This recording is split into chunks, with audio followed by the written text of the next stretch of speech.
आखिर पीएम मोदी ने ऐसा क्या कर दिया कि लंदन के अखबार द टाइम्स ने यह छाप दिया कि इंडिया ने अब हद पार कर दी है। चलिए जल्दी से जानते हैं क्या हद पार करी है और ऐसा क्यों लिखा गया। असल में बात यह है कि हर 4 साल में रशिया और बेलारूस आपस में एक मिलिट्री एक्सरसाइज करते हैं जिसका नाम है जपार्ड, और इंडिया ने इस बार इस मिलिट्री एक्सरसाइज को ज्वाइन कर लिया है। तो लेकिन इसमें इंडिया ने हद क्या पार कर दी, क्या रेड लाइन क्रॉस कर दी? तो बात यह है कि इस मिलिट्री एक्सरसाइज के बहाने रशिया और बेलारूस अपनी पावर दिखाते हैं, जितना उन पे दम है वो दिखाते हैं। किसको?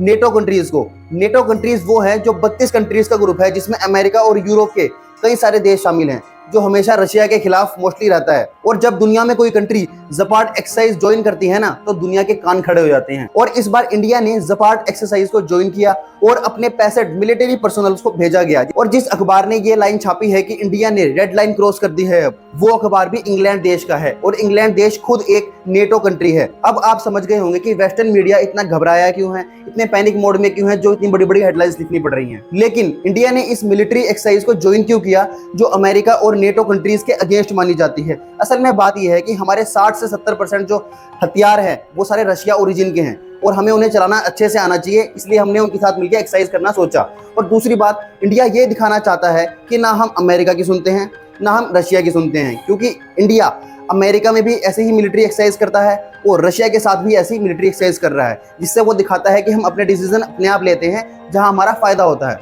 या एक दिन ऐसा आएगा जब इंडिया खुले में बोलेगा, हाँ मैं इस देश के साथ हूं, मैं इस देश के साथ हूं। तो अपना कमेंट जरूर करके बताइए, और ऐसे ही यूनिक वीडियोस के लिए फॉलो कर लें अपडेटेड अक्षय को।